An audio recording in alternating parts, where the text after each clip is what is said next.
Guilty siya dun sa dating PDAP scam na tinatawag nila yung kay Napoles. Guilty siya dun eh. Hindi natin siya inuhusgahan na kanya to. Although ayon dito sa balita ng Batang Munti TV, kanya to. Hindi natin siya inuhusgahan. Kaya nga, napaka-importante mga kababayan, na ito dapat ang iniimbestigahan instead of Davao City na kay Pulong na halata na namumulitika itong ICI. Siyempre, sino ba nag-create ng ICI? Si Marcos. Gago! Diba? Ang linaw pa sa mas malinaw, tanga na lang ang hindi makaintindi. Alam mo, ito sabi ko nga sa inyo, kung talagang may ghost project sa Davao City, go! Kahit si Duterte pa yan, kahit sinong Duterte yan, imbestigahan. Kasi pera ng taong bayan yan eh. Kung talaga may ghost project. Pero wala kayo eh, makita eh. Maayos lahat eh. May mga picture, naglalabasan ng video, maganda eh. Bakit ito? Tahimik kayo. ICI, ano to? Gaguhan? Kakupalan talaga? Pautot dito ni Marcos eh. Ito, basta pag sinabi natin ICI, si Marcos yan eh. Kagaguhan nila yan eh. Sinasabi lang nila yan para malihis dun sa mga tunay na issue tulad nito. Tulad nung kay Sandro. Diba? Para lang masabi, pumunta si Sandro sandali, itinago nyo naman yung interview. Ba't kami maniniwala? Kinagago nyo kami. Wag ganon, wag ganon. Diba? Ito, pag-usapan natin itong yung bridge. 'Di ba? Yung bridge na 'yan na binigay ng China na inaangkin. Ay nako. Ay tayo, mamaya-maya yan. Ito muna pag-usapan natin Kasi ngayon, isang issue ngayon yung pag-attend daw ni pangalan nito, itong si Sandro. Yung, di ba, alam naman natin, inakusahan na si Sandro ni Zaldico ng maraming insertion. Tapos agad-agad, sabi niya, punta ako dyan sa ICI, paimbestiga ako. Akala mo naman naniwala yung mga tao. Hindi, kasi akala niya maloloko niya yung mga tao. Kasi sinabi niya, para baga sinasabi niya, malinis ako, magpapaimbestiga ako sa ICI. Nako, katarantaduhan yan. Alam mo naman ang nagbuo ng ICI, tatay mo. Ang nagpopondo ng ICI, tatay mo rin. Executive branch yan eh. Di ba? Kanino nagre-report yan? Sa tatay mo rin. Tapos sasabihin mo, imbestigahan ka. Anak ng tutsang kalabaw, pinagloloko mo ko. Kung talaga seryoso ka, magpaimbestiga ka sa Blue Ribbon Committee. Di ba? Tapos tanggalin. Dapat tumabi muna si pangalan nito, si Lacson, tumabi muna siya. Tabi, Lacson, si Marcoleta na lang muna. Tapos paimbestiga ka dyan sa Blue Ribbon Committee. Kung talagang wala kang tinatago, kaya lang, yung ang pagpunta mo sa ICI, di ba? Humingi ka ng executive session, ibig sabihin, may tinatago ka. Gago! Ngayon, yung optics nila, sasabihin nila, ako, nagpunta dyan, nagpaimbestiga. Pero si Pulong, hindi. Yun ang kanilang Pero mali yan. Mali yung ganyang klaseng pag-iisip. Bakit? Ipapaliwanag ko sa inyo. Pero tignan muna natin yung sagot ni Pulong Duterte kung bakit ayaw niyang pumunta sa ICI. Kasi ngayon, para bagang, pinapa-apoy ng mga kakampuet at ng mga NPA na mga makakaliwa. Pinapa-apoy nila yan. Bakit ayaw ni sa ICI? Mga gunggong pala kayo Tanga lang ang magpaimbestiga dyan. Habang kusang nagpag-isa si Congressman Sandro Marcos. Yung pa lang nito ni Pinky Web. Si Pinky Web ba ito? Nakalimutan ko ng pangalan nito. Hindi, Pinky Amador. Hindi. Si Pinky Ontiveros. Hindi, nakalimutan ko na anong pangalan nito. Basta sabi niya, habang nagpag-isa si Sandro Marcos, paano mo nalamang ginisa si Sandro Marcos? Pagkain ba yan? Hindi, paano mo nalaman na ginisa siya?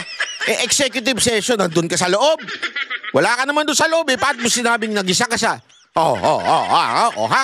Hindi, di ba? Yung palang packaging na ginisa. O, ayan o. Kusang nagpag-isa si Congressman Sandro Marcos Kusang nagpag-isa. na naman si Davao City Representative Pulong Paano mo Duterte. nasabing ginisa siya? Sa halip daw na siya ang imbestigahan, ang first family... Baka siya pa nga namili ng tanong eh. O, ito lang tatanong nyo sa akin, ha? Kung ayaw nyo matsugi dito sa ICI, ito lang tatanong nyo sa akin. Si Airpat ang ano dito, ang boss nyo. Paano mo nasabing ginisa? Oh, wala ka pala eh. raw ang dapat silipin ng ICI. Labas daw si Pulong sa flood control scandal kaya wala na raw dapat habulin pa sa kanya. Yan ang agenda report ni Joash Malimban. No jurisdiction, only agenda. Yan ang giit ni Davao City 1st District Representative Paulo Pulong Duterte matapos niyang tanggihan ang imbitasyon ng ICI na humarap siya sa investigasyon tungkol sa umano'y irregularidad sa mga flood control project sa kanyang district.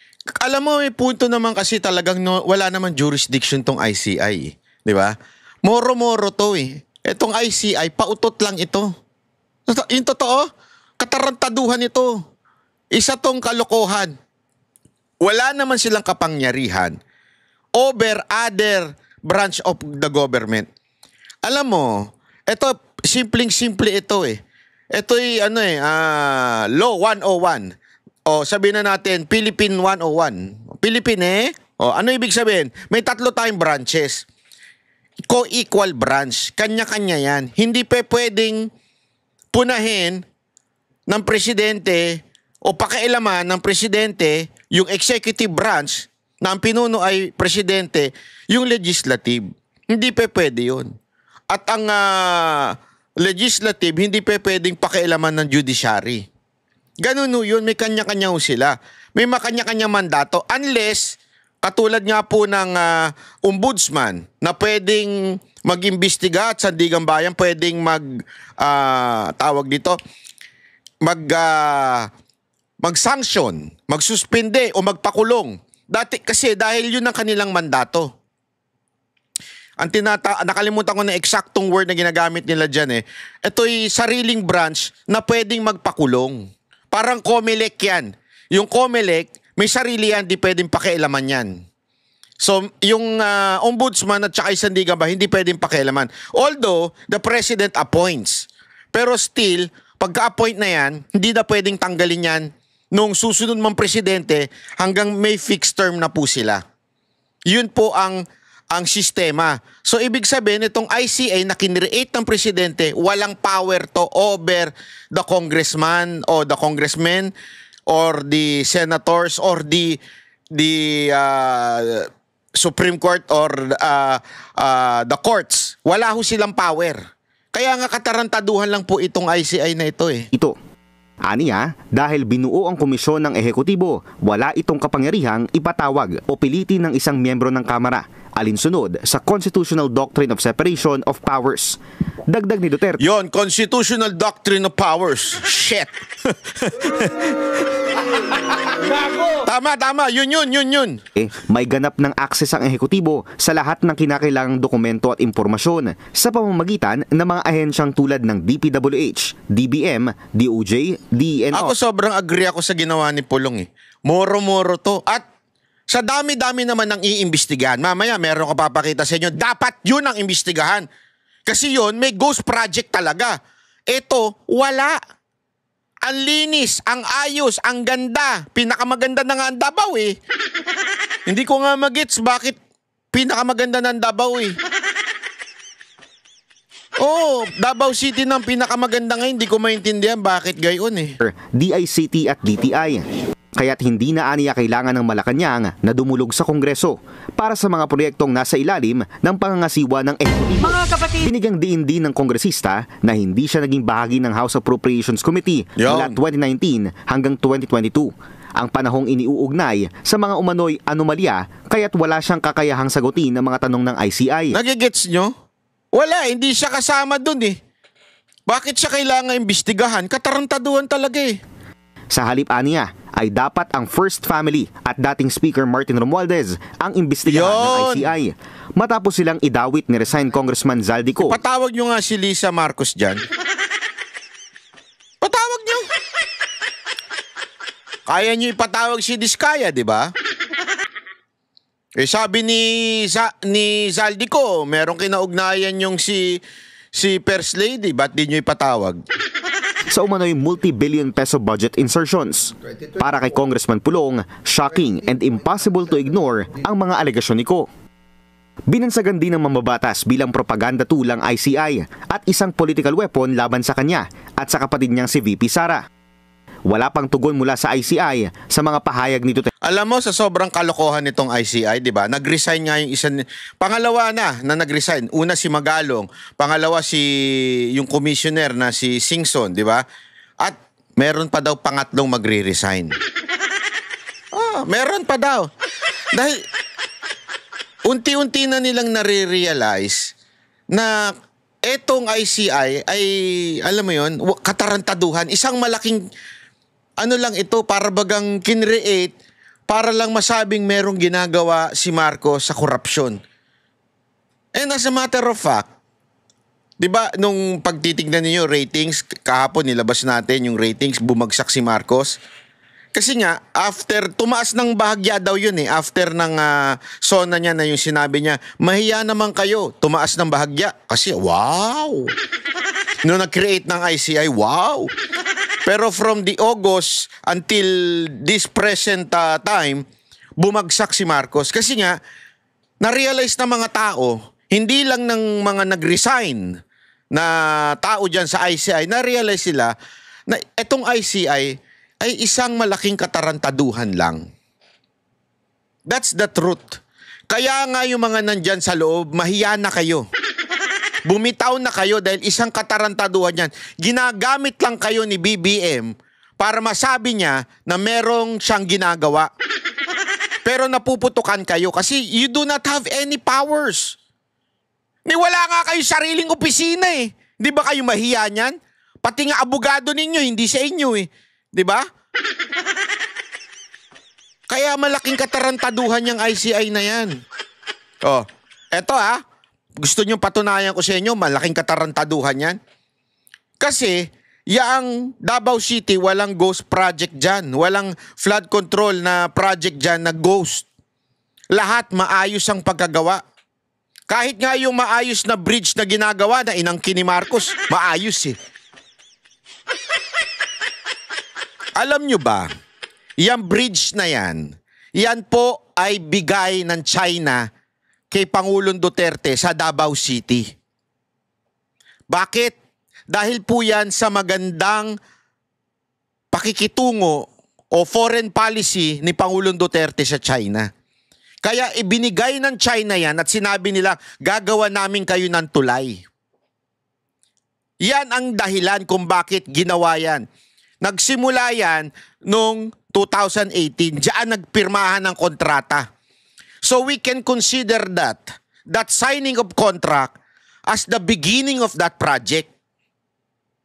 Oo, totoo. Ngayon matatapos yan sa December 15 sa pamamahala ni BBM. Hindi naman natin sinasabing walang ginawa si BBM. Ang kakupalan lang, ay yung hindi man lang in-acknowledge ni BBM na ito'y galing sa China na ibinigay kay Pangulong Duterte dahil sa pagiging maganda ang foreign policy ni Pangulong Duterte. Hindi man lang in-acknowledge ni BBM yan. Ganyan ayoko sabihin na ganyang kakupal Ayoko. Pero hindi naman kasi mura yung kupal Yung kupal kasi parang yan Yan yung sobra-sobrang panggagago. Sobra-sobrang sinabihan ka na kupal ka. Ba't kinukupal mo ko Parang yun yung extreme na ginagago mo ko niloloko mo ko, tinatarantado mo ko Kaya hindi mura yung kupal. Yan ay salitang kalye na nagsasabi lang na niloloko mo yung tao. Kaya nga kinukupal mo yung tao pinaliwanag ko na hindi mura yan Yan po ay isang pagdidescribe sa panloloko sa tao. Kaya nga nagagalit ang mga taga Davao City. Dahil alam ng lahat ng mga Davaoenyo na yung lugar na yan, yung bridge na yan po ay ibinigay ng China Mamaya ipapaliwanag ko. May balita tayo dyan. Pero diniscuss ko lang, binigyan ko lang kayo ng konting dahil mahalaga yan, yung issue na yan. Kaya nga sinasabi natin dito, wala pong ghost project dyan sa Davao. Lahat ng mga proyekto dyan, de kalidad. Lahat ng proyekto dyan, mabilis. Mantakin mo 2018 yan, natapos na ngayon. Ganyang katindi dyan sa Davao City. Walang harang, walang manghihingi, walang yaha. Kasi ganyan naman talaga eh. Alam niyo ba kung ba't tumatagal ang mga proyekto? Pag nanghihingi, may nanghihingi. Yan ang dahilan kung bakit tumatagal ang mga proyekto. Siyempre dahil doon na-short yung para sa mga material. So, nagkakaproblema. Walang ganyan sa Davao City. Malinis. Tapos, yun ang iimbestigahan nyo. Sino kayo? Mga gunggong talaga kayo, no? Ito ang dapat ninyong patawag. Ito ang dapat ninyong imbestigahan. Ito ha, ipapakita ko sa inyo. Ito. Chotomate. Ito. Ayan, naku po, patay tayo dyan. Ito daw, ito ay post ng Batang Munti TV. 407 million na flood control project mula Sukat hanggang Alabang, Muntinlupa ni dating Congressman Raffy Biason. Nadiskubre ng at binabasa ko po yung caption. Nadiskubre ng DENR na overpriced at hindi napakinabangan. Naku po. Etong project na ito ay pinondohan noong 2022, panahon pa ng dating congressman at kasalukuyang mayor Raffy Biason. Naku, ito yung ito yung nahatulan ng graft. Ito yung na-convict ng Sandigan Bayan na guilty sa graft at may parusang 6 na taon at 1 buwan hanggang 8 taon na kulong. Naku, tindi nito. Dahil po ito dun sa Napoles link niya, yung PDAF niya. Naku, grabe. Nag-appeal nga siya. Naalala nyo, kinuwento ko na to Nag-appeal siya at hindi ho siya hindi pumanig sa kanya. Kaya ngayon tumatakbo siya sa Supreme Court. Kung dati congressman siya, ngayon mayor na siya, pero sa totoo lang convicted po siya. Malinaw to siya po ay nananatiling convicted kasi tinanggihan ng Sandigan Bayan na ipa-reverse yung kanyang hatol. So, ito po'y convicted. Naayon ito sa balita. Naalala ninyo, pinag-usapan ho natin ito. Ito po'y may balita, ha? May balita po dito. Kaya ito hindi fake news. Malinaw na malinaw po ito. Ngayon, siya na naman to. Nabanggit na namin, ito, binabasa ko yung caption. Tuloy natin. Itong project na ito ay pinondohan noong 2022, panahon pa ni dating congressman at kasulukuyang mayor Raffy Biason. Nabanggit na namin na itong kontraktor na EF Chua Construction Incorporated ay madalas na nakakakuha ng proyekto sa Muntinlupa na pinondohan ng opisina ni Biason. Nako! Gago! Siya rin ang kontraktor na nang diskubre nating flood control project sa Barangay Putatan. Naku, pangalan pa lang Barangay Putatan na pinagmalaki ni Brila na napakinabangan kahit binabaha pa rin ang baybayin na nasabing barangay.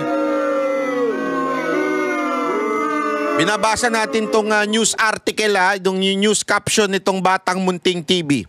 Ito ang patunay na hindi nabubura ng anumang paghuhugas kamay ang ginagawang kamalian noon. Kaya anumang pagsumikap ng baguhin ng imahe ng administrasyong ito, saksing buhay ang mga bigong flood control project na ito. Katiwalian ng mga nagpapalitan sa posisyon. Naku po, palitan pa ng posisyon. Hirap yung ganyan. Iba-ibang posisyon. Naku, ayoko yung mga ganyan. Pwede ba isa lang? Nakakapagod yan. Ito yung pinagmamalaki na sinibak na district engineer ng DPWH na wala raw ang Muntinlupa siya iniimbestigahan. Ngunit kusang lumabas sa investigasyon. Ito yon. Na-news ng bilyonaryo. Ngayon, panoorin natin. Antindi nito, mga kababayan. Antindi nitong balita na ito. Pasok, tingnan natin. Overpriced na nga, hindi pa mapakinabangan. Yan umano ang estado ng isang flood control project at kalsada sa bahagi ng Laguna Lake sa Muntinlupa City. Naku po. Ang detalye sa exclusive agenda report ni Joash Malimba. October 27 nang isiwalat ng Department of Environment and Natural Resources ang ilan sa mga umano'y maanumalyang flood control projects na namonitor ng ahensya. Isang halimbawa rito ni DENR Undersecretary Carlos David ay ang tila overpriced na mga proyekto na umaabot sa kalahating milyon. Sorry. Overpriced na nga. Sorry. Buti na lang iba yung lumabas, ha. Delegation, ha. Pagka-scroll ko ng ganun, may lumabas na video. Tuloy natin. Huwag kang gagalaw. Na monitor ng ahensya. Isang halimbawa rito ni DENR Undersecretary Carlos David ay ang tila overpriced na mga proyekto na umaabot sa kalahating milyong piso bawat metro ang presyo. Grabe, no? Ayan, no? Ay, naku, grabe. Kalahating bilyon.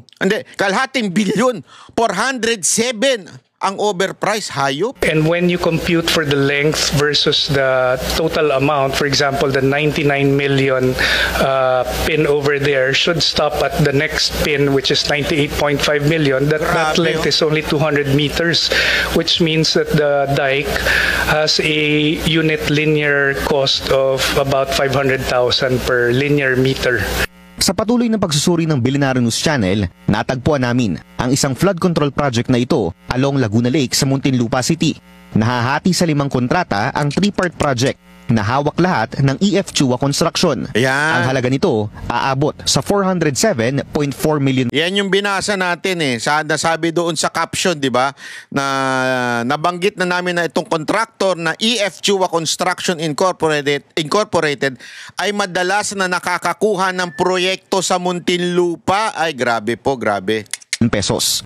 Sinukat namin ang proyekto sa Google Earth matapos i-verify mismo sa DPWH ang exact starting and ending points nito. Ang unang bahagi ng proyekto matatagpuan sa magkabilang gilid ng Alabang River na palabas sa Laguna Lake. Nasa approximately 140 meters ang haba ng magkabilang gilid na parehong mayroong sheet piles. Ang dulong bahagi nito kapansin-pansin na tila hindi tinapos at walang nakalagay na pile caps o yung semento sa taas mismo. Mga Tatak Marcos, no? Yung pakitang tao lang, yung kalahati lang yung ginawa, tapos yung dulo wala na. Paano magiging flood control yan? Tingnan mo, itsura, hayop talaga, oh, grabe. Ng sheet piles. Almost 300 meters naman ang sukat ng dalawang bahagi ng proyektong nakaharap sa Laguna Lake. Kung susumahin, aabot sa halos 600 linear meters ang kabuuan ng flood control project. Ibig sabihin, nagkakahalaga ng 679,000 pesos ang presyo ng 1 metro ng proyekto. Ayon pa sa kinonsultang engineer ng Billionaire News Channel, tila hindi nasa-serve ng proyekto ang full purpose nito dahil maliit na bahagi lang ng lawa ang kinatatayuan ng flood control project. Nakita ninyo yung binilugan? Ang liit lang, oh.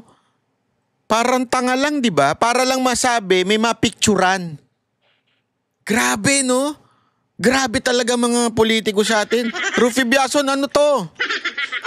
Totoo ba? Nasa'yo to? Totoo ba yon? Ito ang dapat imbestigahan ng ICI. Yan yung sinasabi natin, eh. Hindi natin inuhusgahan kagad si Rufy Biason. Na ngayon mayor na kahit siya ay guilty. Guilty siya dun sa dating PDAP scam na tinatawag nila yung kay Napoles. Guilty siya dun, eh. Hindi natin siya inuhusgahan na kanya to. Although ayon dito sa balita ng Batang Munti TV, kanya to. O, hindi natin siya inuhusgahan. Kaya nga, napaka-importante mga kababayan na ito dapat ang iniimbestigahan instead of Davao City na kay Pulong na halatang halata na namumulitika itong ICI. Siyempre, sino ba nag-create ng ICI? Si Marcos. Gago! Diba? Ang linaw pa sa mas malinaw, tanga na lang ang hindi makaintindi. Alam mo, ito sabi ko nga sa inyo, kung talagang may ghost project sa Davao City, go! Kahit si Duterte pa yan, kahit sinong Duterte yan, imbestigahan kasi pera ng taong bayan yan, eh. Kung talaga may ghost project. Pero wala kayo, eh. Makita, eh. Maayos lahat, eh. May mga picture, naglalabasan ng video, maganda, eh. Bakit ito? Tahimik kayo. ICI, ano to? Gaguhan? Kakupalan talaga? Kupalan na ho ito, eh. Ito, lantara na ho eh. Bakit hindi itong imbestigahan ninyo? Bukod sa tila pagiging overpriced, napansin din ng aming team ang isang kalsada sa kaparehong lokasyon ng flood control project. Ano yun? Nasa mahigit 400 meters. Maganda mag-ride dyan ah. Hoy, ganda mag-ride dyan. Hoy, wag niyong apihin yan. Mantakin mo, dire-diretso ka dyan, tapos off-road ka na. Oh. Off-road ka na dyan, oh. Ang lupit niyan, oh. Oh, di ba, yung mga mahilig mag-camping-camping, pwede kayo mag-ride dyan, tapos mag-camping kayo doon sa loob, oh. Ang haba nito. Pero tila isang road to nowhere ang aming naabutan. Grabe. Ayon sa ilang mga residente, ilang taon na ang nakalipas mula nang simulan ang proyektong ito. Pero matapos umanong iwanang nakatiwangwang, tila isang masukal na damuhan na lang ang makikita ninyo sa dulo ng kalsadang ito. Ayon sa ilang residenteng nakausap namin, karugtong ito ng C6 Road o Laguna Lake Highway. Pero nilinaw sa amin ng DPWH National Capital Region na hindi ito parte ng 7 phases ng Laguna Lake. Totoo ba yan? 851 million? Tapos, sasabihin ng gobyerno, tangina nyo, kumain na lang kayo ng 500 Noche Buena. Alam mo ba, dyan, ito kaya naiinis ang mga Pilipino dito sa Noche Buena ng 500. Wala namang kaso eh. Bibigyan ko kayo ng halimbawa. Kunwari yung nanay mo, di ba? Mahirap kayo. Wala talaga kayo, naglalaba lang siya, pati yung labada ng mga kapitbahay mo, nilalaban niya. Labandera lang siya. Tapos sasabihin niya sa inyo, anak, pagkasyay na lang natin yung 500 Kasi wala tayong pera, medyo gipit tayo ngayon. Kung ikaw yung anak, maintindihan mo yun, opo, nay, okay na ako dyan sa 500, pwede kung pang teleserye. Okay na po kami sa 500, bili na kami ng spaghetti, tsaka ng spam. Pwede na yan, no? Di ba? Social, spam. Hindi, di ba? Okay. Pero kung yung nanay mo, naka-Hermet, alam mo yung naka-Hermes? Naka-Hermes, naka-Louis Vuitton, naka-Dior, di ba? Alam mo yun? Ano ba yun? Van Cleef Conchok? Basta, lahat ng Loewe, nakaganon. Tanginang yun, nakapatik. Hindi, halimbawa, yung nanay mo ganun, di ba? Tapos, araw-araw, nagkakasino. O, di ba? Halimbawa, nakikita mo, tapos nagpapatalo ng 500 million. Kada kasino niya, o kaya naman 20 million. Tapos sasabihin niya sa'yo, anak, eto pang Noche Buena mo, 500. Di ba mabibwisit ka? Mabibwisit ka eh. Parang ganun ang ginagawa sa atin ng gobyerno. Parang ganun tayo tinatarantado ng gobyerno. Sasabihin ng gobyerno, okay na yan, sapat na sa inyo yung 500. Hindi magets nung iba na meron pang iba na, kasya naman yung 500 makakabili ka spaghetti, konting ganito, konting ganyan. Kasya naman magtipid lang, diskarte lang yan. Sabi nung Aling Claire, di ba? Diskarte lang yan, okay na yan.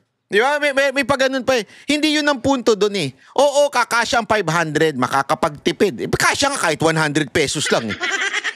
O, di ba? Alak lang, at saka isang chicharon, ayos na eh. Di ba? Pero ang punto kasi doon, nakikita mo yung pagnanakaw na nangyayari sa gobyerno, tapos tayo yung sasabihin na magtiis-tiis na lang kayo. Kasya na yan. Para bang, alam mo yung may sugat ka na, sinaksak na yung puso mo, inano pa ng asin, betchin, kung ano-ano pa nilagay doon sa sugat. Parang gano'n ang nangyari, di ba? Nakakagago. Yan ang dahilan kung bakit nagagalit ang tao sa 500 pesos. Hindi magets siya ng mga kakampuet, ng mga tansong, mga bayarang pulahan, mga bayarang loyalista at ng mga NPA na makakaliwa. Yan ang hindi nila maintindihan. O, tuloy natin Highway na matatagpuan sa Muntinlupa. Hindi pa ito functional sa kasalukuyan, pero tapos na ang lahat ng mga kontrata nito. Grabe, no? Hindi pa functional pero completed. Gago. Mula 2021 hanggang 2023. Aabot daw sa 864.5 meters ang kalsada sa kasalukuyan na nagkakahalaga ng 851 million pesos. Sa Muntinlupa daw ito eh. Sabi, according to this news, according to this news, itong bata ngayon, andyan yung caption sa baba, makikita nyo, ha? Binabasa ko lang yung caption na yan. Sabi dyan, ng Batang Munti TV, ito daw po yung nasasakop ng congressman na si Rufy Biason. Again, lilinawin ko lang, ha? Hindi ko po hinuhusgahan si Rufy Biason. Hindi ko po siya hinuhusgahan kahit meron siyang conviction sa Sandigan Bayan na kasama ho siya doon sa PDAP noong panahon ni Napoles. Siya po ay kasama doon at siya po ay nahusgahan o convicted na. Siya po ay na-convict na po. Okay? Na-convict na po doon sa pork barrel scam noon, nung panahon ni Janet Napoles. Convicted siya ng Sandigan Bayan. Sinubukan niya ipa-reverse siya noong November 2025. Pero tinanggihan ng Sandigan Bayan. Ibig sabihin, sabi ng Sandigan Bayan, hindi. Convicted ka pa rin. Yan ang sabi nila. Pero hindi ko siya inuusgahan.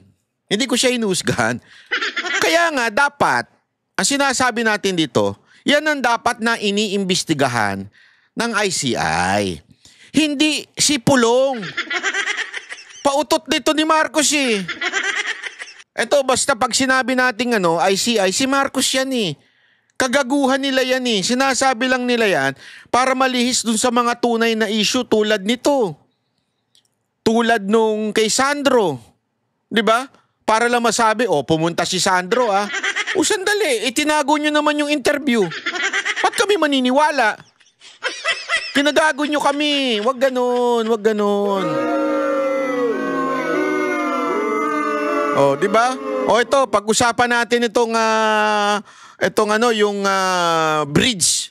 Diba? Yung bridge na yan na binigay ng China na inaangkin. Ay, nako. May nabasa nga ako doon Nabasa ko lang. Hindi ko na lang babanggitin, sabi doon. Hayaan nyo na si Marcos. Bakit? Hayaan nyo nang i-credit grab niya yan. Sabi ko, bakit daw? Sabi nung isa doon. May nakausap ako, demonyo. Bakit? Bakit naman ganun? Hayaan na lang ni credit. Kasi wala siyang nag-grab na pera dyan kasi napatupad eh.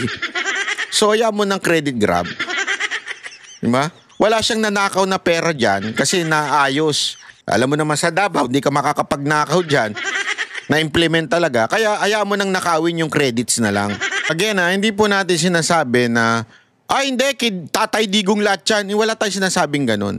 Kaya lang, ang inaano dito ng mga taga Davao City, huwag ka namang bastos. Huwag ka namang bastos na aangkinin mo lang lahat yan. I-acknowledge mo naman yung binastos ninyong si Pangulong Duterte. Acknowledge it. Ba't hindi mo ma-acknowledge? Diba? Baka sabihin nyo iba, napakababaw naman ng mga taga Davao City para kailangan pang hindi. Hindi. Kasi sa kanila, talagang, at sa karamihan sa mga Pilipino, bayani sa amin si Pangulong Duterte. Dahil siya lang ang talaga maayos ang pamamahala. Lalong-lalo na yung mga taga Davao. Kung sa amin nga mga taga Luzon, bayani sa amin si Pangulong Duterte dahil nung siya ay naging Pangulo, talaga namang nakakapaglakad kami. At marami kong kausap na ganyan na talagang hindi sila mano sa politika pero sinasabi nila, pag kami umuwi, safety kami nung panahon ni Duterte. Ngayon wala na, tanginang yan. Kahit tanghali ka maglakad, snatcher ka, kung ano-anong gagawin siya, uldaping ka. Diba? Yan ang sinasabi ng mga tao Anong gagawin ko? Paano pa kaya yung mga taga Davao City na nakita nilang dating war zone ang Davao City pero inayos ni Pangulong Duterte. Ngayon, isa sa pinakamaunlad, kung hindi man pinakamaunlad na syudad sa Pilipinas. Tapos, hindi mo man lang i-acknowledge yung dahilan kung bakit binigay ng China yan. Dahil sa foreign policy ni Pangulong Duterte. Anong kabastusan yan, Marcos? Dollars. How much? 3.2 billion. Imaginin mo, 3.2 billion. Na libre ibinigay ng China. 3.2 billion. Tapos, aangkinin mo lang, Marcos? Anak ka ng wewe talaga. Gago! Aangkinin ng administrasyon mo? Pagkatapos nyong ikampanya yung hate China. Hindi, ako wala akong pakialam sa China. Sabi ko nga sa inyo, ayoko ng mga Chinese eh.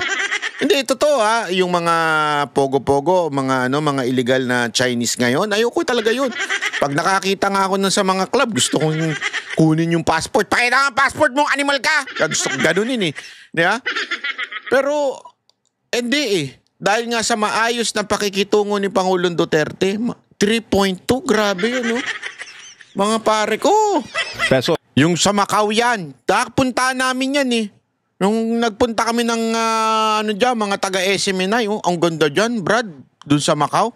Parang ganyan. Kaya nga alam mo, kinikwento nga sa amin, di ko na sasabihin sa inyo kung sino nagkikwento sa amin. Kung talagang nakipag-ayusan na tayo at alam mo yun, hindi natin inaway tong China, malaki matutulong nito. Kasi sa China, bilis nilang gumawa. At maaayos baka kala ninyo. Kasi sinasabi nung, dinimonize lang kasi natin ng China eh. Di ba? Made in China yan, pangit yan. May ganun tayong pag-uugali eh. Di ba? Pero hindi natin matanggal sa isip hindi natin matanggap na yung mga iPhone, MacBook, galing din China yun. Doon din ginawa yun. Hindi naman galing sa ibang bansa. Kahit nga yung mga branded na bags eh. China rin na gumagawa eh. Pero dinimonize lang natin sila. Kasi nga, sabi ni Uncle, di ba, i-demonize yan. Dahil sila talaga namamayagpag eh. Ito na nga isang halimbawa, napakaganda. Alam nyo yung from Hong Kong to Macau, anak ng tutsang kalabaw, Brad. Alam mo yung parang, wow, amazing, ganun. Mapapaganun ka eh. Sa sobrang ganda. Parang ganyan daw yun, di ba? Naku po.